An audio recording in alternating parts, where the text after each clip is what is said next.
Avatar The Way of Water Explained. Spoilers ahead, you have been warned. In this movie, we see Jake Sully as a family man with 4 kids who, at times, are very hard to tell apart. This is Jake's adopted daughter, Kitty. Her mother is Sigourney Weaver's character. One of the big mysteries surrounding this character throughout the film was her father. Who is Kitty's father?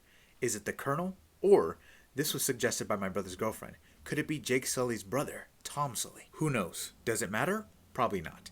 But I think this answer is linked to why she was almost killed by Eywa when interlinking with it.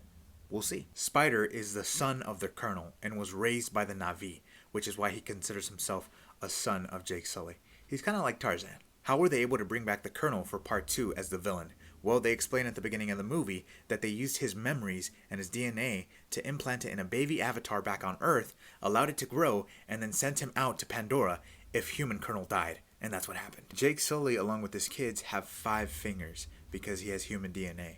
So they're considered half-breeds to the rest of the clans on Pandora.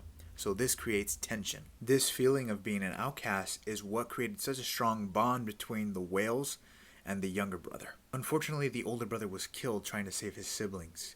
Jake Sully's oldest son, who in his eyes considered him to be a perfect son.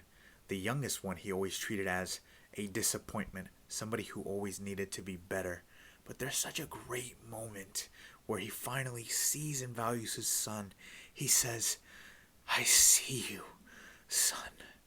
Whoa. And at the end of the movie, he has his eyes closed, just like in the first movie, and he says, "I know what I must do. We must fight back. This is our home."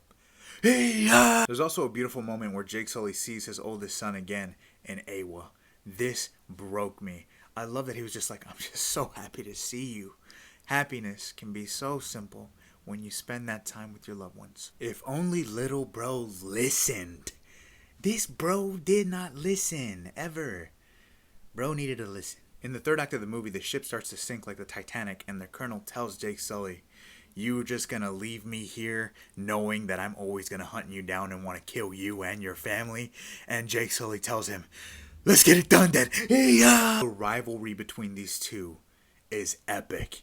And I love that they kept him alive. I love that Spider, his son, saved the Colonel. So we'll see him in part 3.